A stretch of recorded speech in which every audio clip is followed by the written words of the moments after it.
Louisiana women's basketball just dropped another 100 points. But the real story, Coach Kim Mulkey says her Tigers felt disrespected. Technical fouls, high emotion, and a score that was personal. We're cutting the ish on how Mulkey manages a roster that's so talented that she has to tell stars, make me play you. Stay tuned. Cue the intro.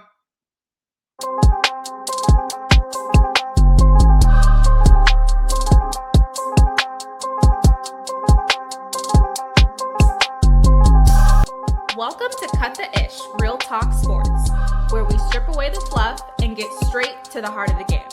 From the hottest plays on the court to the controversies off it. We're breaking it all down with unfiltered takes and raw honesty. No sugarcoating, no holding back. Just real talk for real fans. Let's get into it. Hey guys, it's your girl Keisha. Hi, my faithful viewers. This is Cut the Ish Real Talk Sports, and today we're cutting through the noise on the LSU women's basketball team. It's a squad that is loaded with a lot of talent. You have even the bench when she subs out to the next five, they can shoot too. The big story though is that LSU just dominated the Charlotte 49ers, but the win came with fire. Head coach Kim Mulkey confirmed her players felt disrespected by social media trash talk that was being done on social media. That lit a fuse leading to a win that had some technical fouls, had a lot of trash talking, and a team that was ready to prove they're still the one to beat. I am going to pull up a couple of things so you guys can know what I'm talking about. Hold on one second. It all kind of started with this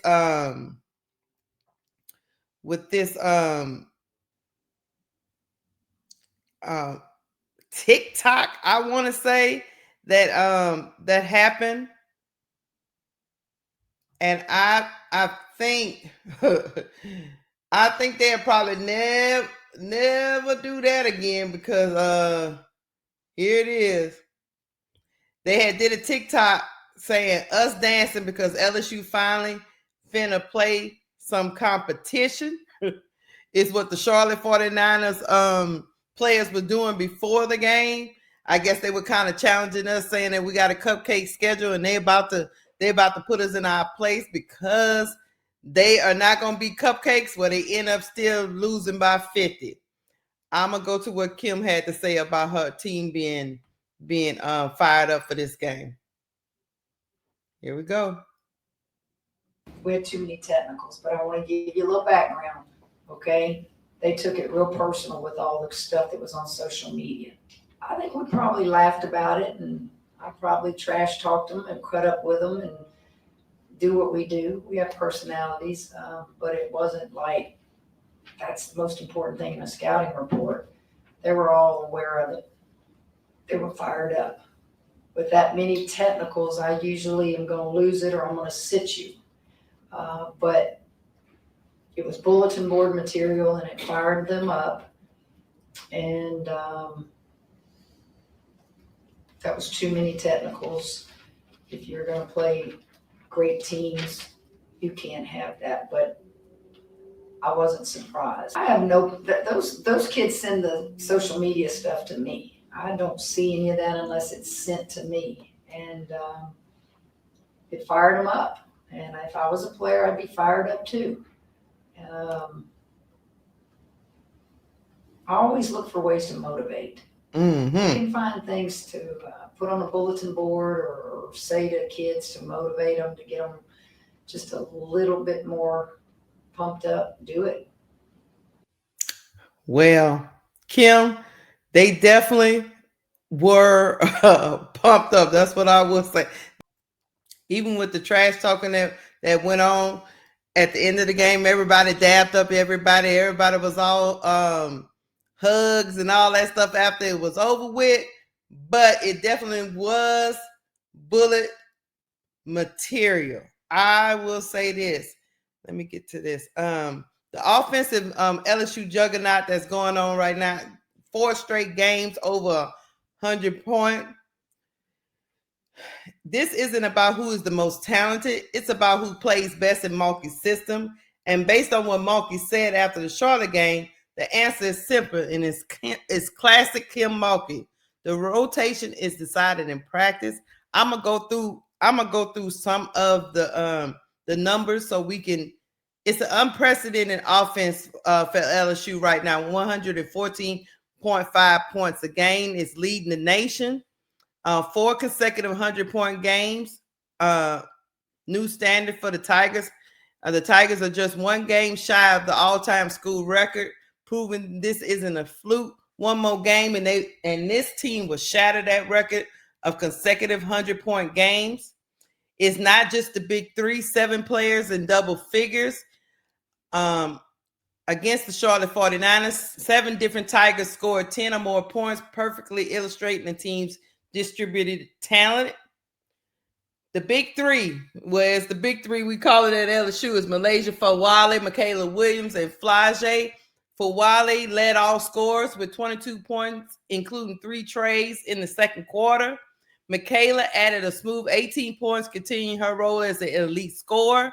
And Fulwiley contributed 16 points, showing her consistent offensive threat. So the big 3 was scoring as well. 2 in the starting lineup, 1 coming with a punch off the bench and a big punch off the bench to lead all scorers in Fulwiley. 19 points in just 17 minutes was Malaysia Fulwiley in the game against Georgia Southern, and she still scored 19 points. Maximum efficiency from maximum efficiency from the starters to the bench players. And we all know Fulwiley can thrive in this 6-woman pure point guard role.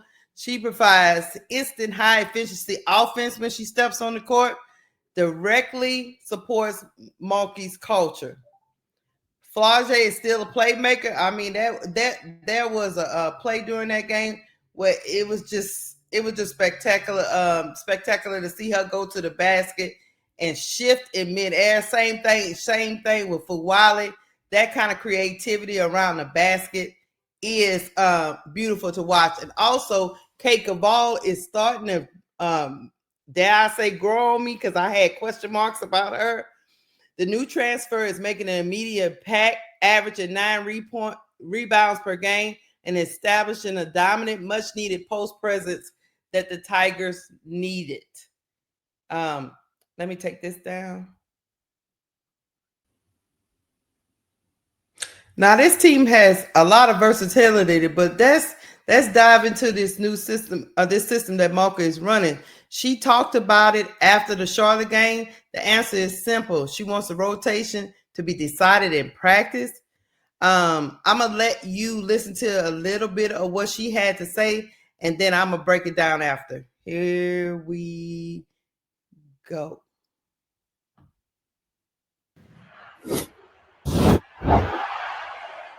Is averaging 57.5 and your star was 57. Have you ever had balance like that? I might be starting the wrong people, huh? Ron, I've been doing this almost 40 years. I can't even think about if I've ever had balance like that. I probably have never confidently substituted like this, even in non-conference. And what has dictated that is what goes on in practice every day. And you show me in practice, because I think our practices are extremely tough. I think they're fighting for playing time. And I tell them, don't worry about who's starting. Make me play you. Well, they're all making me play them. You know, even Meg, she fouled out. I told her she broke Grace's record. She fouled out in less time than Grace did this year. Hey, I'm going to stop it right there and take this down right quick. Bring myself back. Let me tell you something. With Kim Mulkey, pretty much what she doing right now is making them earn it in practice. The starting 5 isn't a fixed trophy. It's fluid. it comes down to who has the best week of practice, who's locked in defensively, especially on a Kim Marketing. She wants you to play defense. That dictates the starting lineup. This keeps everyone sharp and motivated. With this type of depth, Mulkey doesn't just substitute, she strategically rotates. She can stagger the minutes of her big three, Johnson, Williams, and Fulwiley, to keep a scoring threat on the floor at all times. This allows her to maximize Flage's all-around game, Michaela Williams' perimeter scoring, and Malaysia Fulwiley's explosive offense. And it's all about building for March. This is about building for March because there's going to be a deep battle-tested rotation that needs to be crucial in the development of this team. It also would mean fresh legs for February and March. And if someone gets into foul trouble, Mulkey can confidently sub in another elite scorer. So in conclusion, LSU clearly plays with an edge. We saw that last night when they were essentially called out by this 49ers team. And that internal competition between what they have going on at practice, because make no mistake about it, the super freshman, the number one freshman class of 2025 is in practice competing for a spot. You got Flage, who's a main fixture. You got Michaela Williams, who's been there since she was a freshman too. And then you got Fulwiley, who's a transfer, who is the explosive transfer. You got this massive then you got two bigs that came through the transfer portal trying to prove themselves. And all this internal competition is fueling this offensive explosion that we see now. The win against Charlotte was a statement, a warning to the rest of the NCAA. The LSU has the talent to score with to score at will from 1 to almost 10. Next up for the LSU Tigers is Tulane on Monday, November 17th. That will be another chance for the entire roster to prove who have earned their spot in practice. I love it. I have always been a coach to tell my players, earn it in practice. Show me the way you practice is the way you play. So I do have a question for my audience, though. Do you think it's better for a star player like Fulwiley to start every game, or is Mulkey right to make her earn her minutes to build a deeper team? Let me know in the comments how you feel about that. Let me know if you think Fulwiley should be starting, or do you like this internal competition that Mulkey has on this team with so many talented players on it, from the freshmen to the transfers, to the main fixtures? Let me know, because it's always been a big debate whether Fulwiley should start or come off the bench. I personally like the rotation of having a scoring threat at all times on the floor. But you let me know your comments. That's the end of my show, guys. Like and subscribe. And if you want to keep cutting the ish on Real Talk Sports, hit that button for me. And also, thank you for pulling up, and I'm out.